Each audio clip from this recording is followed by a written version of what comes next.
Hello everyone, welcome to our Egyptian online seminar group. First, keep your microphones off. Then, if you have any questions, you can ask our speaker during his presentation or after his presentation. I have great pleasure of welcoming Professor Ben Srinidhi. Ben is a professor of accounting at the University of Texas, Arlington. He has published over 50 articles in professional and academic journals on topics spanning accounting, board diversity, governance, and quality management.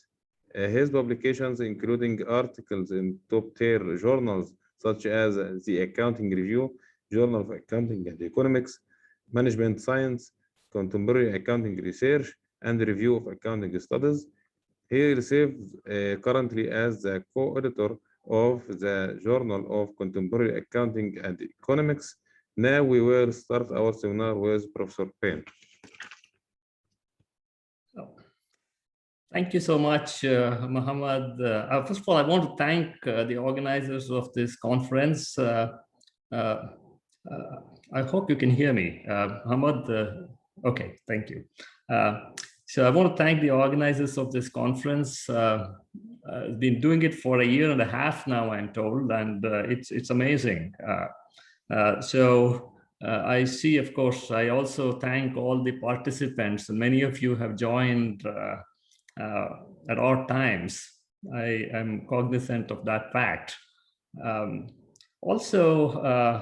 can see in this group of participants has got a huge amount of diversity, right? So it has to be good. Except, of course, I do hope that you communicate with each other so that it really yields the benefits. And that's, with that, let me start the presentation. For about the first 10 to 15 minutes, I'm going to present very broadly on the idea of diversity, and it's diversity in teams or in groups. And then I will go on to the paper, which is specifically about ethnic diversity and communication. Okay, so let me share my screen with you.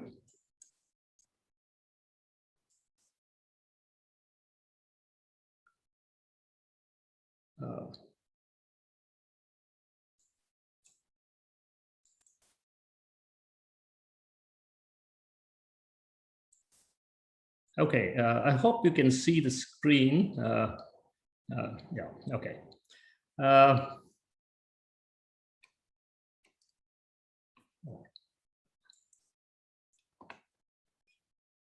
Okay, so first as I said, I'll have a general talk about how diversity affects board outcomes, or in fact, I'm talking more broadly actually about diversity in teams and groups.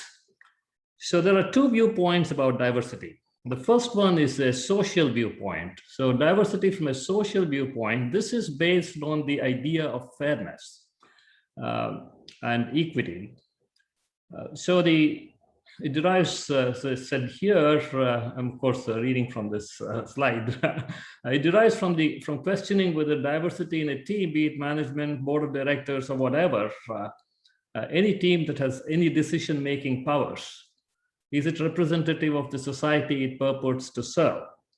Of course, this is a very important idea. It's a very important thing for the society. To keep social order and keep harmony in the society, in a diverse society like that in the United States, we need to have this equity, and we need to have that fairness, and everybody should also feel that it is fair. This is the social viewpoint. Conceptually, this is, I'm not going to talk about the social viewpoint. So the paper and everything else is based not on the social viewpoint, pointedly. It is not social viewpoint that we'll be focusing on.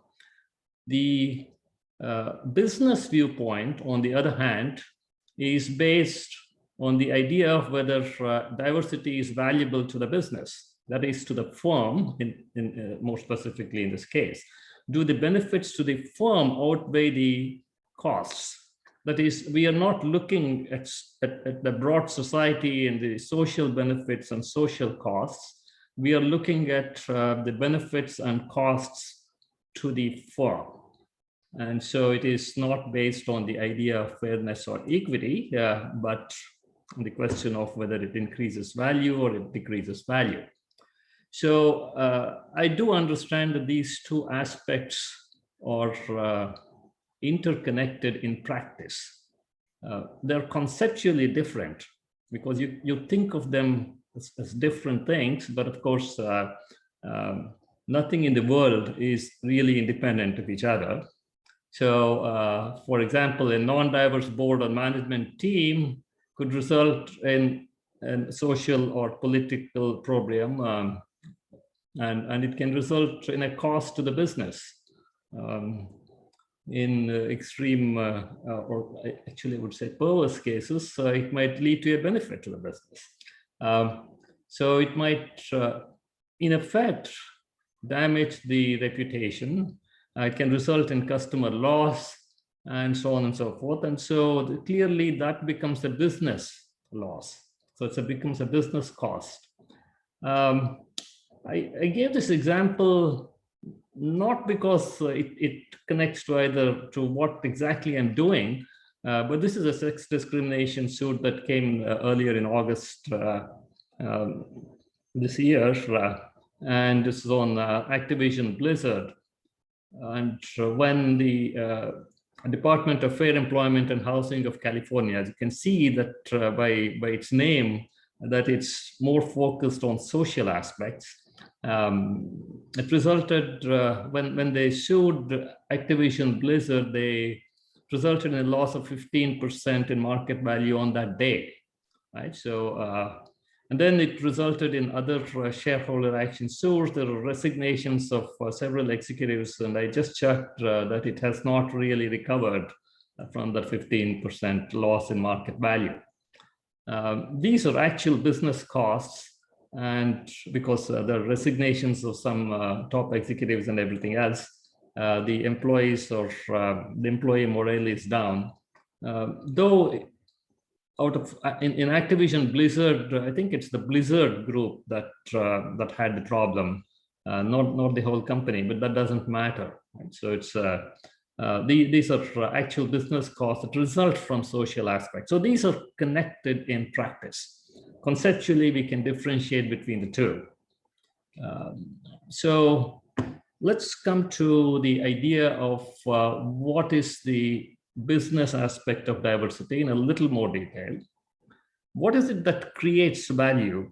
I mean, why should it have any effect on value at all? So the creator of value in this is the diversity of ideas in the team. So it's any team that has got decision-making powers, when it has a diversity of ideas, that can be beneficial to the kind of decisions that are made. So the decisions will become more informative if there are diverse viewpoints in the team. It could become more informative. So when it is brought to the table, and that's critical, when it is brought to the table, idea diversity broadens the perspective and expands the scope of the solutions. So it is like optimizing over a larger set. So it increases the choices, and it increases the number of solutions that you think of, number of alternative solutions that you can think of. And this expanded solution set creates new ways of tackling not only that problem at hand, but it also changes the team culture. And it can have an effect on future problems as well. So this is the benefit of having diversity of ideas. Having said that, we are, of course, not generally talking about diversity of ideas in our research. The question is, do diverse team members promote a diversity of ideas? So the two are not the same. Just because you have a diversity in a group, diversity of people, doesn't necessarily mean that there's a diversity of ideas. So they may all be in the group because they think alike. That's definitely a possibility. So here I said Okay, think about it. So there are ethnic, cultural, religious, and gender differences. So these result in different socializations. That is, people are brought up with different social expectations. And so definitely, I know this, that men and women are brought up with different expectations in most societies.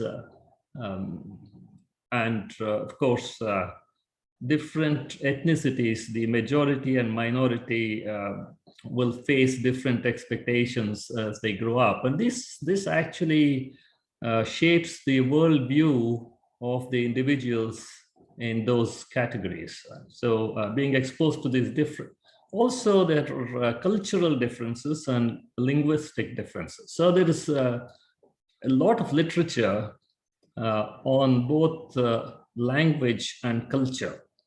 So it's a rich literature in linguistic psychology. So there are different views here. One is the mole theory, which is the Worfian view, and that holds that language is fundamental in the formation of thought. That is, if you do not have the language, you cannot even think of something. That is, the language is so fundamental that thoughts do not form if you don't have the language. So you sort of chat in your own head, right? So you talk about things to yourself, and that is how a thought comes about. Nobody knows exactly what the origin of thought is, but that's philosophical. I think let me not go there. This is the Worfian view. Worf was actually a student of a person called Shapir, and so the two of them talked about this in early 1900s. I think 1929 is their paper or something like that. So I'm not exactly sure, but sometime around there. And then there is what is called as the cloak theory. That is, this holds that thought is more fundamental, and it's only the expression that changes. That is, the language just cloaks or makes a presentation. It's like a decoration. It's like the dress. The thought is not affected by the, like just as the human being is not affected by the dress that he or she is wearing, but it's the same person in whatever dress. But the way that you see it is different. So the way that you see a human being dressed differently or different. So similarly, the way that you see the expressed viewpoints could be different. So that's the cloak theory. It's merely expressed in different languages.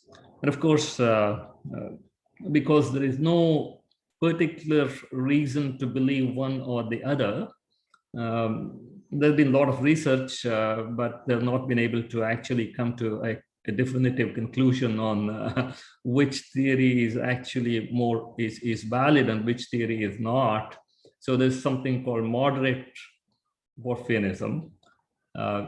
So most linguists today subscribe to this, what is called moderate Worfianism. So they hold that both of these are correct to some extent. That is, language shapes the thought, and the thought is expressed in different language. So there's a lot of research on bilingual people or multilingual people, and how they can actually have more thoughts because they can think in different languages.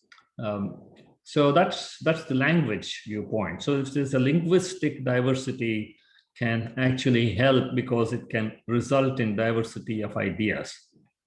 There's also a rich literature in cultural psychology about how culture affects life. So culture determines the expectations. For example, from Hofstede, that most of you have heard of, so he postulated that there is two different, distinctly different cultures. One is individualistic and the other is collectivistic. So in an individualistic culture, For example, in the United States, the assumption in the society is that the society is there to promote the individual. That is, the individual is the prime unit, and the individual is supported or promoted by the society. And so all achievements and everything else is attributed to the individuals, and society is there only to support. So you build a society that supports the individuals excel in whatever he or she is doing. The other viewpoint, which is exemplified more in the East Asian culture, so that one is about, everything is about the group, and the individual conforms to the group. So most of the achievements in society are attributed to the whole group rather than to individuals themselves. So in this case, the way that the individual expresses, the way that the individual thinks and the way that the individual expresses the viewpoints can be quite different. So you have got people with different, this is only one classification between different cultures, but this is a good example. So somebody who grows up with an individualistic culture in the US would both think and express views differently than somebody who grew up in a collectivistic culture. And I'm saying this even if two people are growing up in the US, the culture at home might be different. So you might still be growing up in a collectivistic culture at home. There's a nice book on the children of two cultures, but that's deviating from what I'm talking about. But the point is that they see the same information and come to different conclusions. They view the same information differently because of their social expectations, the incentives that they face in their own society. And so that creates a difference. So this is about diversity of ideas. So the point that I was trying to make is that diversity in culture, diversity in language, diversity in gender, and perhaps diversity in age and diversity in expertise, all of them can lead to diversity of ideas. And diversity of ideas can be good, can be beneficial if these ideas are brought to the table and improve the decision making in a team or a group. Now the question is that it can be useful, but when is it more useful and when is it less useful? So here are some examples which are sort of easily seen. The context is quite easy. Is perspective broadening, diversity of ideas, is it useful, let us say, in teaching basic accounting to undergraduate students? So if you think about it, it's probably not. It's not, you really cannot have too much of diversity of ideas. It may not have a significant effect. So the effect of diversity, in fact, in faculty. So if you have a diversity in faculty, that may not necessarily improve, or even if they communicate and they do everything, it may not considerably improve basic accounting courses to undergraduate students. But what about more advanced courses? Or go outside of accounting and say, what about history courses? Of course, in the US, if you're an African American, you would view history very differently from if you're a Caucasian American. So there will be significant diversity in ideas that relate to culture, race, language when you're teaching or learning history. That's quite obvious. But even if in case of advanced courses that use case studies in business, So when an issue is presented, that can be viewed very differently by different people in a diverse group. Diversity of students and diversity of faculty can really help, if there is good communication in improving the discussion. Make it more informative. So there is literature on these topics. Task complexity and task autonomy are shown to be positively related to the perspective broadening effect of diversity. Highly structured tasks with little leeway to deviate may not benefit from diverse ideas. So the question is, when we also diversity of ideas is useful where creativity is needed, but where efficiency is needed. Too much of diversity of ideas may actually be dysfunctional. So if you're trying to do something most efficiently, you need to conform to the operating procedures, and everybody needs to conform. So an obvious example is in the army or something like that, at least at lower levels, or in regular, in very mundane production tasks. Clearly, research is not one of those. So diversity is very useful in research, I think. So of course, that brings the obvious question, do the diversity of ideas among team members, even if they have diversity of ideas, does it always lead to a better outcome? The answer is no, it does not. So just because you create a diverse team does not mean that it improves the outcome of the team. That is, I'm talking of a decision-making team. So that's why I did not use the term group. I used the term team. The team members need to feel comfortable and secure in presenting counterpoints of view to what could be a dominant view. So this is the most important aspect, especially in a board of directors. If they don't feel comfortable, then the diverse ideas that people have will stay with them, and it's not brought to the table. So it cannot possibly improve the outcome. And in fact, if you have diversity of ideas and then there is no communication, it can lead to dysfunctional effects, because people can become confrontational. I don't need to say this because of, you can see the confrontation between diverse ideas in the political scenario in the United States very clearly right now. So it can be quite dysfunctional. So, so not only will they not give their ideas, but they can feel isolated without communication. And also they can, on the other hand, they can also become very vociferous and very confrontational. So not respecting the other point of view. And that could actually be dysfunctional and can destroy the outcome of the team. So now we come to the board of directors.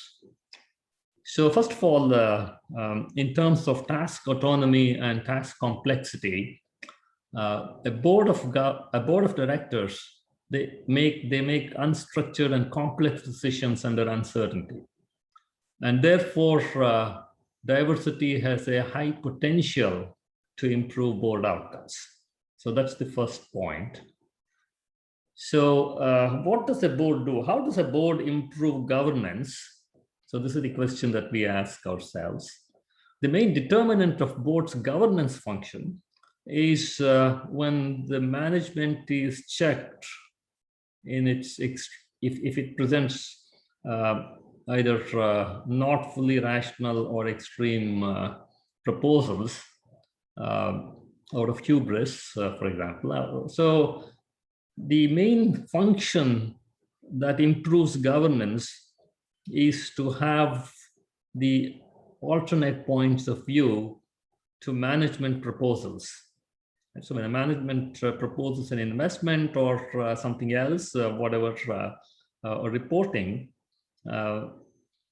if there are counterpoints of view in the board, and these are brought up, and there is a discussion, and these are respected by the others, and there is actual discussion about these things, then that could lead to a more informed and better decisions.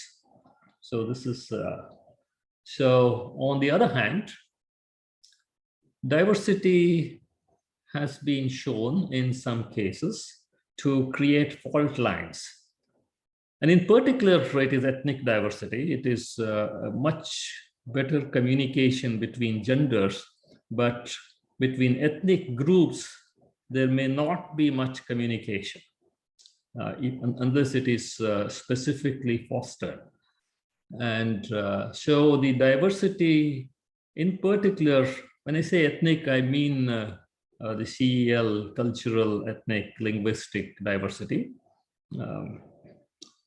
You probably can think back yourself and then say, okay, I feel much more comfortable talking to somebody who speaks my own language, who has been brought up in the same culture, and who probably belongs to the same ethnicity and so on and so forth. So this is quite common. So the homophily within such a group is much higher, and the heterophily across such groups might be quite high. So homophily within the group and heterophily outside of the group, across groups, are both very high. And because of this, diversity could cause fault lines that impede communication and therefore have the potential to impede board outcomes. So I'm sorry, taking more time than I should have. The paper that I present now looks at how communication effectiveness affects the costs and benefits of board ethnic diversity in governing the firm. And because we are accountants, I'm looking at earnings quality as a proxy for transparency and governance. And so that's the paper. It is co-authored with Simon and Samuel, both of whom are in Deakin University in Australia. It's probably 1 a.m. there. So, and I'm sure, I hope they're sleeping and not part of this at this point in time. Anyway, so I think I went back. So the broad research question that we look at diversity in terms of the ethno-cultural linguistic, what I call the CEL group. So CEL diversity is shown to result in maximum homophily, as I just now said, within the group, and maximum heterophily across groups.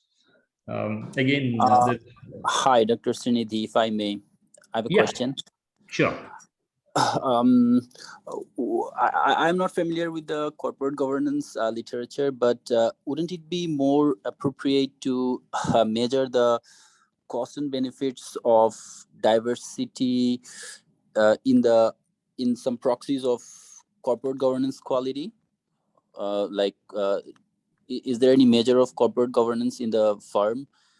If there is, then wouldn't it be more appropriate to use that one, except earning quality? That's quite possible, yes. And we are trying to do many of those things. Thank you for the question. I completely agree with you that earnings quality does refer to transparency, which is an outcome of good governance, but clearly that is not the only good outcome. You can look at many different outcomes, board outcomes, and even if you want to look at governance outcomes, you can look at other kinds of outcomes. And this paper is specific. So I agree with you in general terms. This paper looks at earnings quality as a measure. So we're looking at its effect on reporting. It has an effect not only on reporting, but on the operations and strategic decisions of the firm. For example, you can look at investment efficiency, or you can look at operating efficiency, and you can look at many different things that, or you can look at innovation. because creativity is one thing that's affected by diversity. So you can have many different dependent variables, and all of them,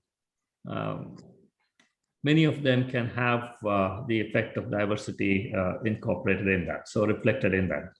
So you're absolutely right. But we are looking in this paper.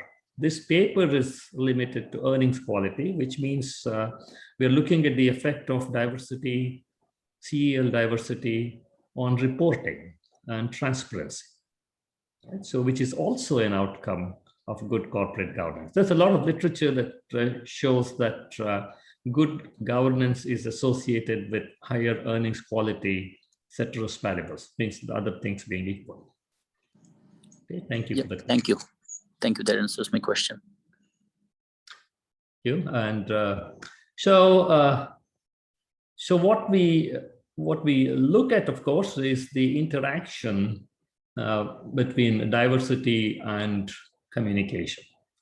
So in this paper, we show that low communication among CEL diverse directors leads to lower earnings quality. Again, when we actually do research, when we write these papers, you have to drill it down to very specific things. And so what we are looking at is Anglo versus non-Anglo in the paper mostly, though we have now expanded it in a more recent revision to other kinds of diversity, like Western and Eastern and all that kind of stuff. But in the paper that I'm presenting right now in this version, all that we do is to look at Anglo and non-Anglo. It's a good communication or bad communication between the Anglo and the non-Anglo. This is a CEL classification. Directors, how does that affect earnings quality? That's the more specific question. So that's the specific research question. We show that compared to firms with all Anglo board, the earnings quality of a firm with ethnocultural board diversity is negative and in particular, we have to measure communication. How do we measure communication? We look at out-of-board community affiliation as a measure of communication. So one can have issues with any of these measures, right? So no measure is perfect. All these measures are imperfect. And I will give it right in the beginning. I will say it right in the beginning that we do not have perfect measures, nor does anyone else. So the earnings quality is actually reduced when the out-of-board community affiliation between ethnic and Anglo diversity is low, but it is improved when the out-of-board community affiliation between ethnic and Anglo directors is high. So that is the main result of this paper. Okay, so that's the research question that we address, and of course that's the result that we have. As I said here, I have talked about the measures. The proxy for governance is firm's earnings quality, and as you can see, that can be questioned. Proxy for communication is the intensity of out-of-board community affiliation. There's support for each one of these. There's support for each one of these measures, but I cannot claim that those are perfect measures. Right? So Nadia Malenko's paper, for example, looks at communication in the board of directors, inter-director communication. It doesn't deal with diversity, but inter-director communication. The point is that in the board meetings, there is very little time. Board meetings are short.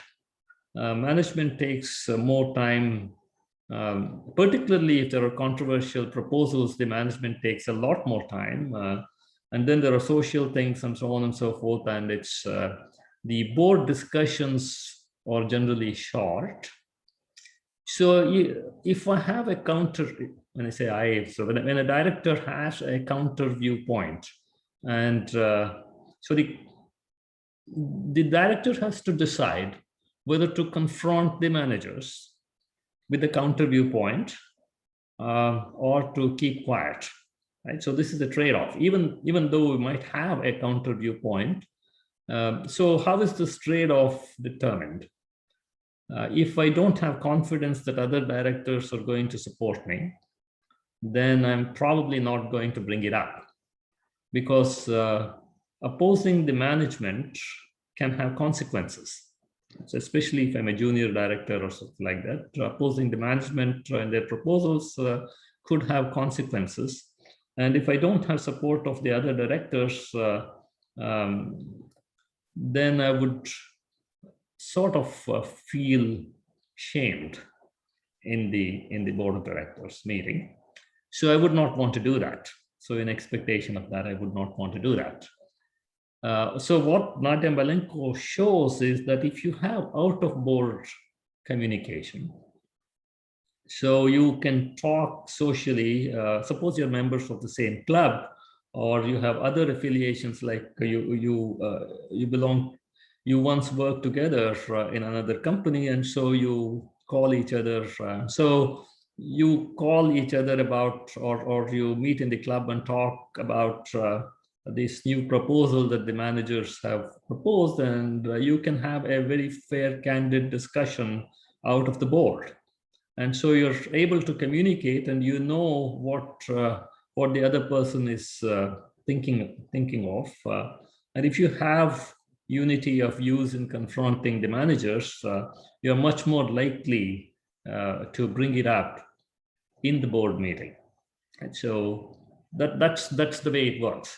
So the out-of-board community affiliation between directors has been shown to be an effective proxy for communication between the directors on the board. So again, the CEL identification of the director is measured using a name prism analysis of the first and last names. Again, this may not be perfect, but wherever the probability that a particular individual is not assigned to a category is less than 50%, the highest probability is less than 50%, we drop those points. So only when it is more than 50%, then we include those points in the analysis. So to some extent, we're trying to compensate for the imperfections of these measures. And the ethnocultural board diversity is measured by the presence of non-Anglo directors on the board. As I said, there are many different ethnicities, but 75% of the board are Anglo in the US.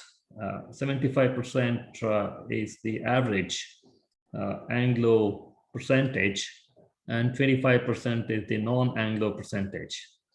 Out of that 25%, 12% is European, of European origin. So they might have linguistic diversity. So they might have grown up speaking one German instead of English. So if you add the 12% to the 75%, it becomes 87% Anglo and European. And only 13% of the board directors are non-Anglo, non-European origin. So we have done both, though the results that are given in the current in the version of the paper that I'm presenting are about Anglo and non-Anglo only, not Anglo-European and non-Anglo-European. But we have similar results with both. Okay, so in terms of motivation, this is a very big issue right now in the United States and probably across the world.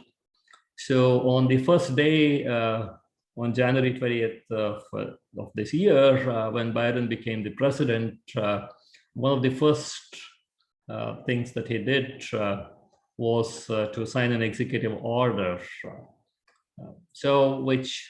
which talks about representation of the underrepresented and minority representation. It treated that as a national policy. Earlier this month, on August 6th, the SEC approved a NASDAQ proposal that requires board diversity, both gender and ethnic. So at least one woman and one ethnic director as a precondition for listing. So clearly there is a recognition of the issue of diversity, and that's at the highest levels. And I have talked to people about it, and people are executives are much more sensitive about the idea of diversity now than they were even a year back. And that, of course, is one motivation. Though we did the paper mostly before Byron became the president, we should point it out. So some recent studies have shown that diversity creates dysfunctionality. So there's a paper by Van Petergen in the Accounting Review and so on. So they have shown that there are communication fault lines between diverse groups. And one of the consistent results is that this is what I said earlier about maximum homophily and maximum heterophily across groups. I've shown that ethnic diversity creates the deepest fault lines between directors. So gender diversity does not cause, for example, a Caucasian woman and a Caucasian man are much more likely to communicate a lot better than a Caucasian man and a non-Caucasian man. So that's what I'm talking about. So the fault lines are shown to be the deepest, and so here is where the communication problem is the highest. So we integrate those two thoughts: the potential business benefits of ethnic diversity and the limitation resulting from the communication fault lines. So how does who is interested in this study and why should anybody read this? Our study can help firms reap the benefits of ethnic diversity more effectively. Talking to the board of directors. Can also help analysts in identifying the firms that benefit from diversity and those that suffer from costs of diversity. I have pointedly left out any implication regarding the social policy. So I think I have already talked about the results. So we show that ethnic diversity among the directors of a corporate board is a double-edged sword. When communication between Anglo and non-Anglo directors is good, the earnings quality of firms with an ethnically diverse board is higher than a similar firm with all Anglo board. And when the communication between the Anglo and non-Anglo directors is impeded, then the earnings quality of the ethnically diverse board is worse than a similar firm with all Anglo board. So these results are not there in the literature, and they directly address the question of extracting the benefits of ethnically diverse boards. So the results also contribute to the controversy and no clear average findings. So earlier, the genesis of this paper, the first version that we did was we looked at the average effect of ethnic diversity on the board on earnings quality and on actually many other outcomes. And we could not find significant results. We did not find significant results on any of them. It looked like gender diversity has very significant results and ethnic diversity has no significant results. So this is the first impression. And then started looking at the cross-sectional differences and found that communication is the factor that creates the most cross-sectional difference. And we have two opposing forces here that average out. When you look at the average, there is no significant effect because in case of low communication, the earnings quality is lower, and in case of good communication, the earnings quality is higher. And if you put them together, you will not get significant results. And that's the genesis of the paper and how it grew. So perspective broadening. So I think I should sort of hurry up a little. I think I have made the point on what this paper does, to whom is it important and why is it important and all those things. So I think that clearly it's the same kind of thing as we say in gender diversity. Ethnic directors are not part of the old boy network. They're not part of, they're generally not part of the network. So they avoid groupthink. But while they're not part of the network, they could have good communication with members of that network. So I just want to separate out those two things. So I'm not saying something that opposes what I did here. So by bringing access, so the second one so these are basically a lot of points that we have already established in gender diversity papers. So by bringing access to different resources, ethnic directors can improve firm performance. And this is the resource dependence theory in the board of directors. So when directors are diverse and they bring different kinds of resources into the firm, clearly the firm benefits. So both these effects present a case for higher earnings quality in a firm. So this is the perspective broadening effect, broadly put together. So the other factors that we looked at in gender diversity, like the glass ceiling effect, the norm changes that they bring about, these also apply, but with much less effect. Okay. So in terms of communication, so as I said earlier, this is Nadia Malenko's paper, 2014. So there's a short time for discussion. There's all kinds of impediments to communicating ideas on a board. So there are two ways in which the board communication can be improved. One is through committees. So if there's an audit committee, for example, and the audit committee meets very often, then the directors who are part of the audit committee can communicate with each other, and at least they could bond a lot better in audit committee meetings, which are smaller. A smaller number of people, and they're not.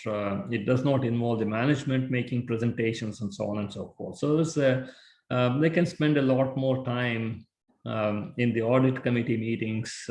I'm just giving an example of audit committee. So any of the board committees, so committee meetings. So we do this test about committee meetings as an alternative measure of communication. The other thing is social and other kinds of communication outside the board that Nadia Malenko talks about. So we have, that is where we look at employment communities in the paper. We have expanded it to education and social communities in the most recent results that I got from my co-author. So it works with all these different kinds of communication. So the main point is that ethnic directors who feel that they're not part of the club are likely to feel that their views and their challenges to management views might not be respected. And so that will inhibit. You see this all the time among students. They're inhibited from asking questions. The examples are too many to list out, right? So inhibitions play a huge part in impeding communications. So our expectations, because of the potential for reducing agency costs and greater resource provision, the agency theory and resource dependence theory. So ethnically diverse boards have a greater potential for ensuring transparency and better earnings quality. That potential might remain untapped because of the greater possibility of inhibited board communication among the directors. And I have the third point there, that in some cases, the inhibited board communication might provoke non-Anglo directors to be more forceful. So both effects are there. One is that there is inhibition. So if a director is not confident, then the director is likely to get inhibited. But if the director is very confident, it's both a question of the status as well as the personality of the director. If the director is very confident, but not and is not respected or feels let down or insulted in some way, then the director might create. I don't want to say create problems, but may become very confrontational. So a confrontational board meeting would be dysfunctional, and so decisions that come out of this board, either decisions don't come out of this board, or the decisions that come out might be inferior to what it would have been if there was a more harmonious communication between the directors. So as a result, in some cases, the inhibited board communication is likely to degrade the earnings quality. So these functional effects of inhibited communication could lead to lower earnings quality. We also expect firms with ethnically diverse boards and good communication to have higher quality, as we expect that firms with ethnically diverse boards with poor communications to have lower quality compared to all Anglo boards of similar firms. So that's the graphical representation of our expectations. With the all Anglo board, communication always improves the outcome, but the improvement is much steeper with a diverse board. And in particular, when the communication is not good, then the benefits of diversity are actually costs of diversity compared to the all Anglo board. So I can go into greater details about the measures. I've already said what the measures are. So communication is measured through out-of-board community affiliations. In particular, we look at high impact and no impact or low impact community groups. So earnings quality, I don't want to go into that. Everybody knows that, and I have already talked about CEL groups. So let me go to this one. The dominant communities with more than 80% of the directors. So if you have, so here we have looked in this version only the employment network, but as I said, we have expanded it to other networks, social and educational networks. So if you have the same community having in 80% of the board is in that community, then we call that as a high impact dominant community. If it is less than 20%, it is low impact or non-dominant community. And if it is in between the two, between 20% and 80%, we call it as medium impact dominant community. So we have changed that. So we have done sensitivity tests using different percentages. The results are very robust. So this is the name prism when you have both the first name and the last name of the person. So this is some examples of how it classifies. So Larry Page, 90.77% Anglo. Sundar Pichai is 99% South Asian. Yeah, I know him to be a South Asian, so it's not. So Jensen Huang is 76% East Asian or Chinese. First name Jensen reduces that percentage. Peter Thiel is 89.2% German. And Mark Zuckerberg we don't have a classification, right? So we have, it could be 45% Hispanic, 25% Celtic English, 4.45% European German. So that cross here means that we do not consider this as proper classification because the highest probability is less than 50%. So wherever the highest probability is less than 50%, we do not consider those points. So these things, these particular examples are part of our sample. So these are the different CEL groups. So there are, we start with 30 different CEL groups here. So those are listed out here. And then we classify them as African, East Asian, European, Greek is separated out for some reason, Hispanic, Jewish, Muslim.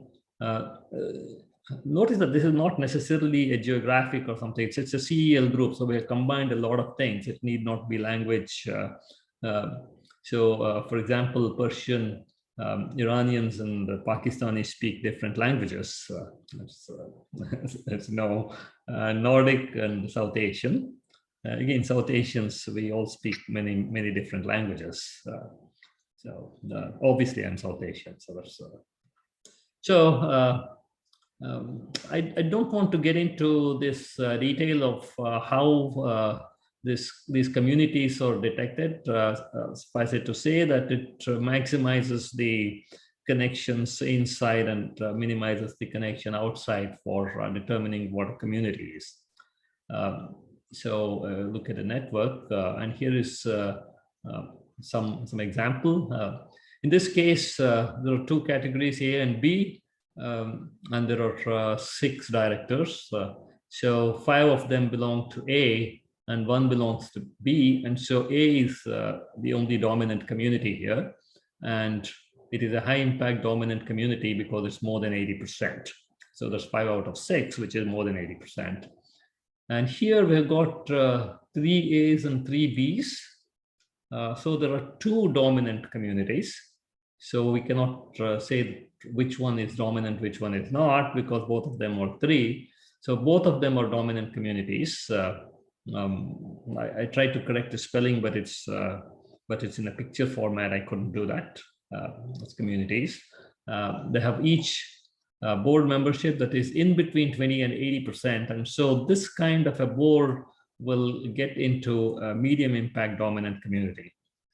And in this board, we have everybody belonging to different different communities. So each community is classified as dominant because each one is 1. So we consider each dominant community as a low impact dominant community. Treat the board as if there is no dominant community. So if there's no dominant community, NDC and LIDC are all clubbed together. So this will be a NDC, this will be MIDC, and that will be HIDC. So our hypothesis, the presence of an ethnoculturally diverse board results in higher accruals quality compared to all Anglo, and if the presence of lower to if there is lack of communication. So let me go over some of the tables. So this is as you can see, a CEL director on board is not significant. So it's got a T of 0.64. So on average, the accrual quality of a diverse board is not higher than the accrual quality of a similar firm. With all Anglo boards. However, when we break it up and we put it in high impact, so I'll go to this last one here. And this is the HIDC and this is the LIDC. So you can say that this is positive and significant, and this is negative and significant. So you can see this difference between these two. So that is also tested between HIDC and NDC is got a very significant difference between the two in terms of the accruals quality. Okay, so I just I just talked about this, so I just put it down here. In case I forget what to say, I can always look at it and read it. So that's shows my risk aversion to some extent, I suppose. Anyway, so we also create what is known as what we call as a communication index. We know that these are not perfect measures of any sort, but we said, okay, so if the HIDC, we give it a weight of 3, MIDC, we give it a rate 2, and NDC, we give it 1. And we compute something called communication index of a CEL director. And that is 3 times this, 2 times this, and 1 times that. So that is the index for a board which has diversity. But for all directors, if it is 0, CEL board is 0, this all director becomes, this is for CEL director, and this is for all director. It's equal to this if there is diversity on the board, ethnic diversity on the board. And if it is equal to the Anglo, so again, it's 3 times number of Anglo directors in HIDC and 2 times number of Anglo directors in MIDC and 1 time number of Anglo directors in NDC. So we compute this for when CLD on board equal to 0, which means these are all Anglo boards. If it's an all Anglo board, that would be the index. If there is diversity, that would be the index. And so this analysis here shows the differences. So we have CLD on board times the index. So this is what we are interested in. So it is 0.03 and significant. And CLD on board itself, that is, if the index is low, then CLD on board is negative. So it shows basically the same results, but in this case, it shows with respect to the Anglo board. The previous one was not with respect to the Anglo board, but this is a communication index with respect to the Anglo board. So we have, of course, there are lots of things that, there's a lot of endogeneity involved in this. And so we look at a whole lot of different things. We look at the appointments of non-Anglo directors, and we see that when a non-Anglo director is appointed in a high impact dominant community, it leads to a change in the earnings quality. It leads to a positive change in the earnings quality. And at the same time, when a non-Anglo director is taken in as in a non-dominant community where the board has non-dominant community, part of non-dominant community, you get a negative effect. So this is also, this is to confirm that it's not an average effect, but when there's a change, this is a change model basically. So the HIDC versus NDC can see that these are significant. These are very significant results. Okay, so we also do a propensity score matching, which we have a first stage model which predicts a board being diverse, ethnically diverse. We get it from earlier literature. We get some of these models, and I mean, these models are again not perfect. So this is not they're okay models. They work. So that's all that I can say. So, but once it is propensity matched, in the propensity matched sample, we get similar results as before. Right? So it's positive and negative here. And the difference between the two is highly significant. So we have the propensity score model controls for endogeneity resulting from observable firm characteristics. And then we do a Heckman, which is a treatment effects model to control for endogeneity resulting from correlated omitted variables that are not observable. And we also look at the use of future accruals quality as dependent variable to mitigate the concern of reverse causality, that a high accrual company might have a greater tendency to appoint CEL directors. So that's a possibility of reverse causality. So we try to mitigate this concern using future accruals quality as a dependent variable. But in this presentation, I just gave this one example of this panel A. Obviously, panel B and C are for the other things, and so we get the same results. So that's so the results. So these are some additional analysis here other than control for endogeneity. The results hold after excluding out-of-board community affiliations between non-Anglo directors and the CEOs. This is connection not just with the CEOs and also executive directors. So we did that for both just CEOs and also with executive directors. So communication between a non-Anglo independent director and an Anglo executive director is substantially different from communication between a non-Anglo independent director and an Anglo independent director. So we are aware of that, and so we exclude all cases where there is an affiliation, there's a community affiliation, in this case employment, between the non-Anglo independent director and Anglo executive director.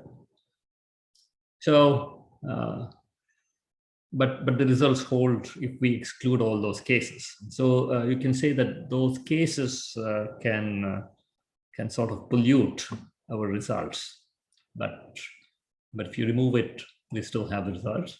Results hold when we retain only the observations where non-Anglo directors are affiliated with other independent directors in the same out-of-board communities. So they also hold when we require the non-Anglo directors to be audit committee members, because we are dealing with earnings quality.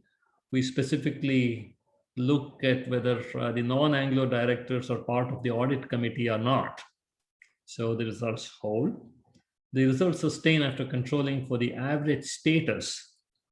So there's a paper in JEE by, I think the name is Baldonado. I might be saying it wrong. So it is something like Baldonado. So it's there in the reference, which talks about director status. So this talks about the confidence, of course, that the director has. The director, we look at many different measures of status, and then take a principal component aggregate of those things, which includes the centrality of the directors. So that is, we look at how central, how connected that director is to all the directors, not necessarily in the company, but outside the company as well. So this is a centrality. So if the person is highly connected in many things, so the person is likely to be much more confident and in coming up with some confrontational views. So we have those results. The results sustain after controlling for the average status. We are actually trying to do a little more with that, but for the time being, that we have the result that we have. So results hold if we change our measure of diversity. There are other measures of diversity which other than this CEL diversity measure that we have used using the name PRISM, the BLAW measure, the World Value Survey Cultural Differences measure. So this is just a cultural differences measure. We believe that these measures are even more imperfect than our measure, but all the same, because they have been there for some time, we use that, and then we get the results with all those things. Somehow I did not put here the other result that when we use the diversity, the communication measure as the board, we still have the results, the board committee. So directors being in the same board committee, like audit committee or nominating committee or governance committee or finance committee.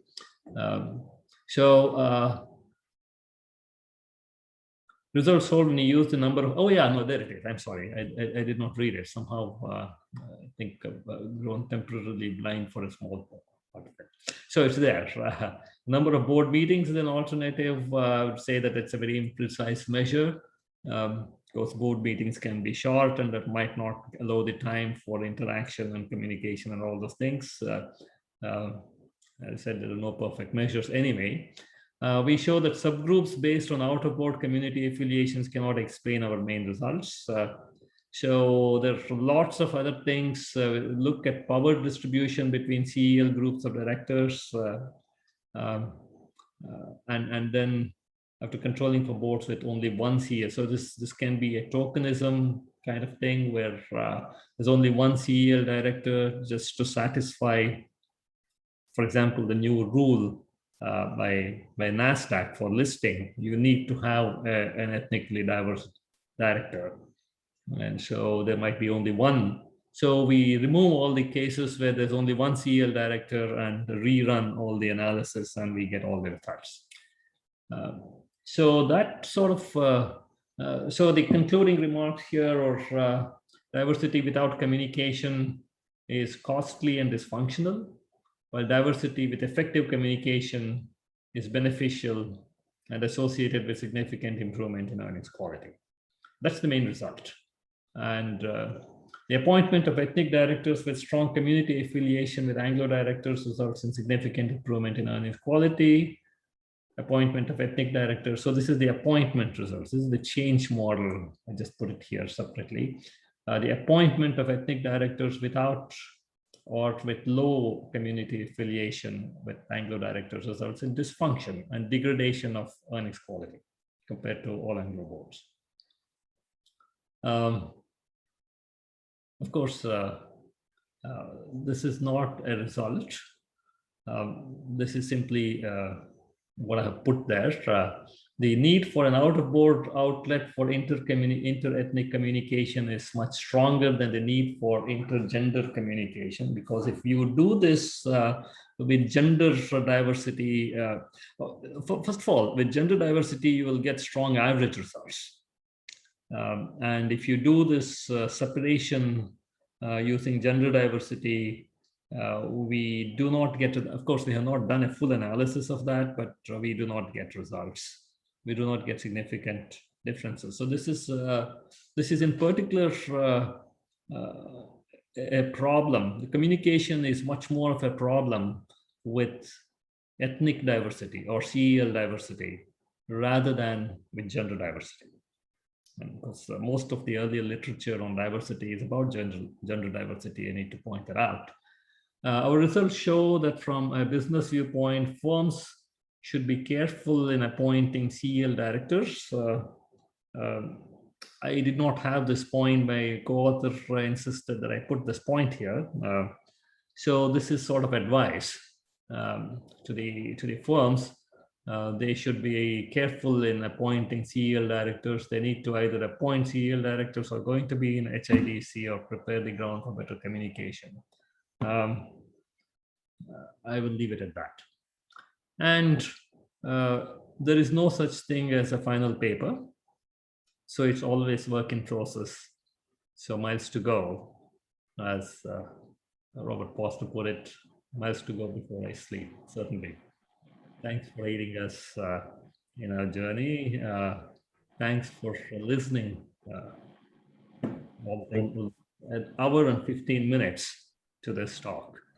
Thank you very much, dear Professor Ben Srinidhi. Thank you very much for your offer and your contribution. It's really an excellent presentation. Thank you very much. Now, if anyone have any questions, you can open your mic and ask your question. Brett Hong, you can ask. Yeah, can I ask a question? Of course. Yeah. Hi, Professor Srinidhi. Thank you very much for your wonderful talk. First of all, let me introduce myself. My name is Dr. Liu. Actually, I'm from Malaysia. Just to refresh some memory, possibly I met you before last time when you came to Malaysia, or maybe it's not you. Okay, so I just speculating. So I also know your co-author Simon Fong as well. So I met him before when he came to Malaysia. I think I met you. I think I met you. Oh, okay. Now that I can see you, I think I met you. Oh, okay. Thank you very much, Professor. So I have just a quick question regarding the diversity. Okay, back to the basic concepts and the benefits of it. Aside from the diversity of ideas, which in your paper, basically, if I'm not wrong, is transmitted through the communication or bot. I mean, is there another way to actually argue the benefits of diversity in terms of, let's say, in terms of productivity, for example? So because you have different ethnic groups, and I believe each ethnic group have its own the unique capabilities, which translates into unique productivities outcomes, so I guess that could be another benefit of diversity other than diversity of ideas. Well, so I agree with you. In general, that's definitely true. So they're different. This is diversity of expertise you're talking about. I have sort of included that. I'm sorry that I did not clarify that, but I've sort of included it in diversity of ideas. It's a very broad kind of umbrella under which I placed it. But clearly, diversity of expertise is important. People with different expertise also have different ideas, right? So they come up with different ideas. So the two are really related. Yes. Yes, it can happen. So when we are looking at a reporting outcome in board of directors, it is more, it's probably not that much of expertise. But if you look at some other dependent variable, for example, if you look at operating efficiency, and then you're looking at the number of geologists on the board or something like that, then compare firms, I'm sure you will find an effect. You will find that kind of an effect, both in operating and investment efficiency. Those kinds of measures are much more likely to reflect the diversity of expertise. So in my, it might happen here, but of course we did not look at the diversity of expertise specifically here. Just like we did not look at gender diversity or age diversity, all those other things, those are all very important, but we have not looked at it. Okay. My another question is, how do you, in terms of the preciseness of your measurement of the out-of-board community communication, I mean, how do you ensure that your measurement is precise and accurate in terms of the measurement itself is precise but not perfect. That's the point. The point is that it's if you give me a data set, I can very precisely say this is the measure, but if you ask me the question, does this measure actually, does it measure, does it really measure what it purports to measure, then I will sort of deter and I will say, okay, no, it may or may not. I mean, that's why I said when I say it's no perfect measure, these are precise but not perfect. That would be my answer. But that's true of almost everything, right? So how do you measure earnings quality? How can you say that accruals quality is a good measure of earnings quality. It's you can't say that. Obviously, I cannot say just the out-of-board community affiliation is a perfect measure of communication. Of course not. There can be other ways of communicating. There are that's why we have expanded that to other networks like education networks. So if you but we cannot go too far in that kind of thing. So we got basically educational, social, and employment networks on which data is available. But there could be other measures. For example, I have met you, and so I know you, but that cannot get reflected very easily, right? So we have not worked together in the same institution, things like that. So there are always these imperfections in our measures. That's why I said that I don't think there's any measure in social sciences which is perfect. Thank you very much, Prof. Measures can be perfect, let's say in physics. Measuring something, you can have very precise and perfect measures because it is defined that way. Yeah. Thank you very much, Professor. Yeah. You're most welcome. Brett Hong, you can ask. Yes. Yeah. Hi, my name is Bright. Nice to meet you. I find the study very interesting and the topic very relevant. So at the highest level, as ethnicity diversity did not have an impact on earnings quality. I find that very interesting, and I wonder whether the content of diversity plays a role here. That is, what do people differ on? So for example, if a group has people of the same background and all of them think that higher earnings quality is good, this is what we should strive for, then having a homogeneous group might lead to higher earnings quality. However, in a diverse group, if people have different thoughts about whether having higher earnings quality is good, something is good and something is bad, maybe at the end of the day, the company wouldn't have higher earnings quality. So I just wonder whether you have thought about it through this angle. I know that exploring the communication channel, you have robust results, and that's also very interesting. Just curious about your thoughts. Yeah, thank you very much. That's an interesting thought. There is no way of measuring such things, right? So how can I say that a group of people, a group of these directors are all interested in earnings quality? I mean, conceptually, what you're saying is correct.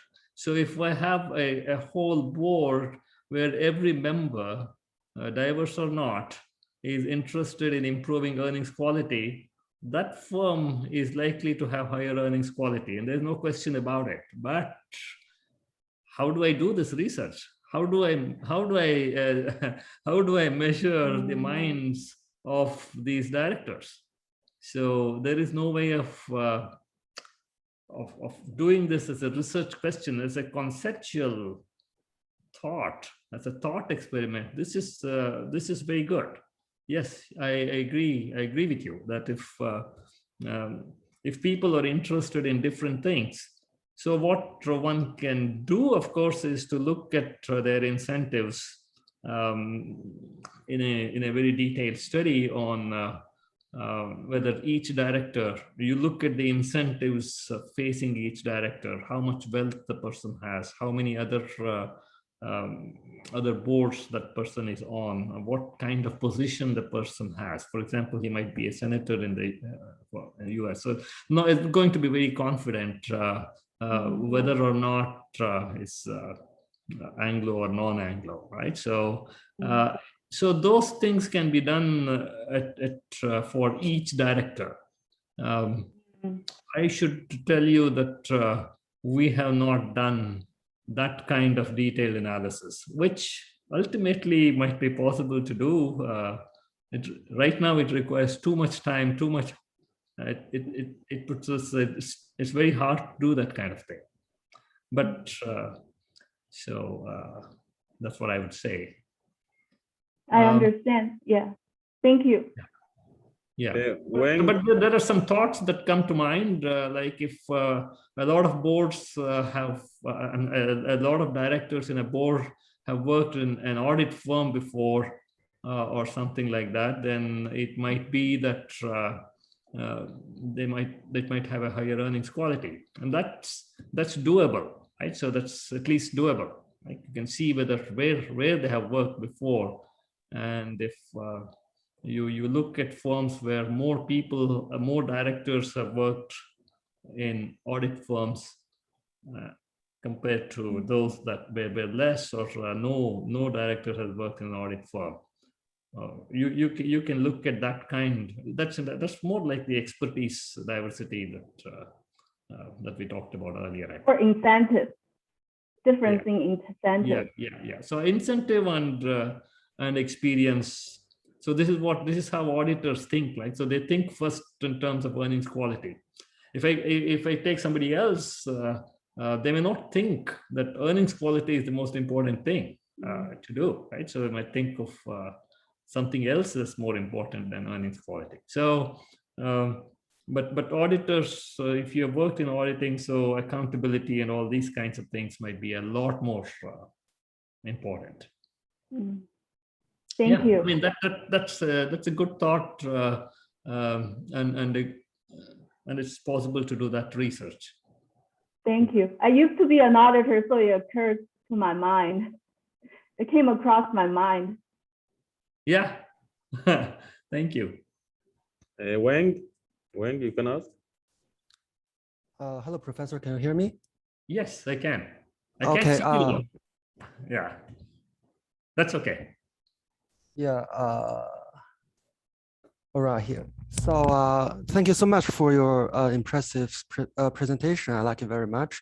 And my question is that, is it possible that the consumers buy more products from the mixed ethnic board companies simply because they like the fact that the board is mixed ethnic, instead of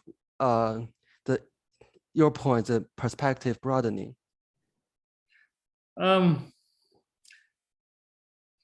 I'm thinking about it, but my first reaction is probably not. I've looked at my own buying habits as a customer. I have never looked at the board composition before I purchased a product, but it might depend on the product. It depends on what kind of product is. Yeah, that's true. Like service for the food that is being sold. So if I'm buying a computer, it's very unlikely that I will look at whether the board has ethnicity in it or not. To me, it's of no concern. The only thing that I'll be looking at is how good the computer is, how heavy it is, what is memory, and all those kinds of things, rather than the people. Of course, I would look at reliability and things like that. But so there might be a second-hand effect in the sense that ethnic directors might improve the reliability of the product, and that might help customers. So not a direct connection between the customers and this, but you can look at reliability of the products as a dependent variable. And I still have to think of a good mechanism how ethnic diversity on the board relates to something like the quality of the product. So it depends on the kind of decisions that are made. More innovation, more operating efficiency. So it comes back to the old thing, the same thing. So those are the things that can be looked at. Okay. Yeah, that's my only question. Thank you so much. Yeah, thank you. Yuan Chen, you have a question? Hi, Professor. Hello. Thanks for the great presentation. My question is more about the implication of the entire study. So let's suppose that, I mean, based on your paper, the out-of-board community affiliation matters. So I was thinking from the firm's perspective, what can they do if they want to like enhance the communication for its board directors? And what's your view on all part of the same club? Let them go and meet in a Rotary Club or whatever club. No, I'm just saying that the firm, actually, I have talked about this to some people, and firms actually are thinking about such things. So firms are actually thinking about how to foster communication in teams outside of the firm.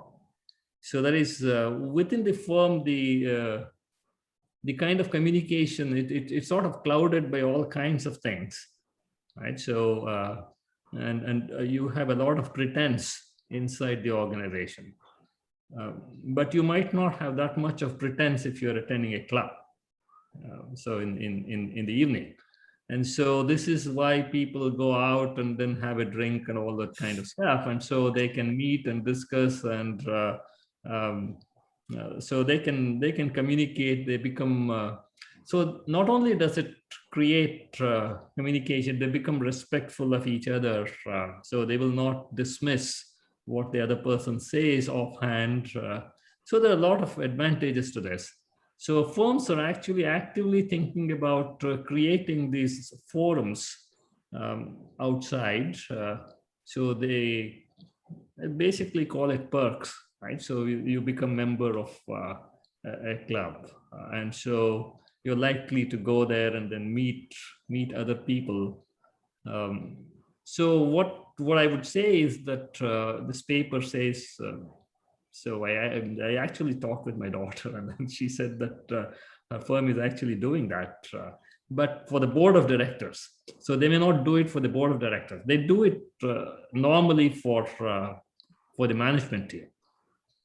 So they give these perks, and so they foster communication in the management teams. But I don't think the firms were actually doing it, or may not even have the incentive for doing it for the board of directors. So remember that managers would like to have more power in the board than the independent directors. So in that game, it may not be in the interest of managers to foster a whole lot of communication among the board of directors so that they can confront you with a unified voice, right? So of course, enlightened managers might think that way, but most managers probably don't think of the board of directors as the place where they should foster communication. They will think of management, and that's the impression that I get. So for board of directors to do this, it should come from somewhere else. It should come from the board itself in most cases. Yeah. Yeah, that's a very interesting observation. I like the idea of having more like clubbing or social activities for board members. But I'm also curious, is that like something really related to like ethnicity of board members? I'm sorry, I didn't get you. So I like the idea of like having more clubbing or social activities, but is that really something related to the communication of board members with different ethnicity, like ethnic, like their backgrounds?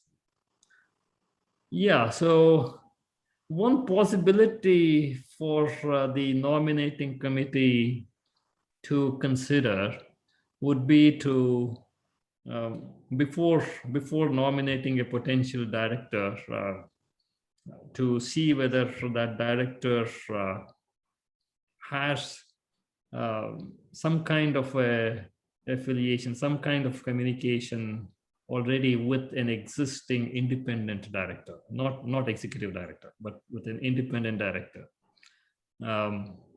Yes, that's a possibility. So this is for the nominating committee to consider.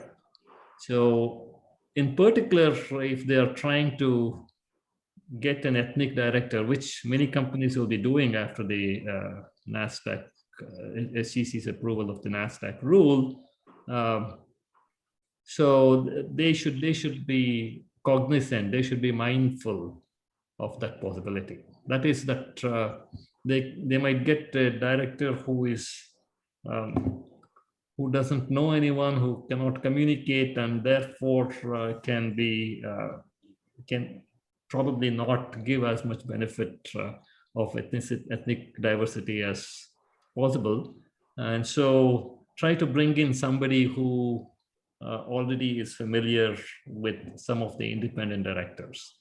So only the nominating committee can do that. Managers will not have the incentive to do this. So the management slate might not exactly do that, but nominating committee in a board, for them, this is an interesting thing. So thank you for bringing it up. Thank you. You're welcome. Are there another question? If anyone have any questions, you can open your mic and ask your question.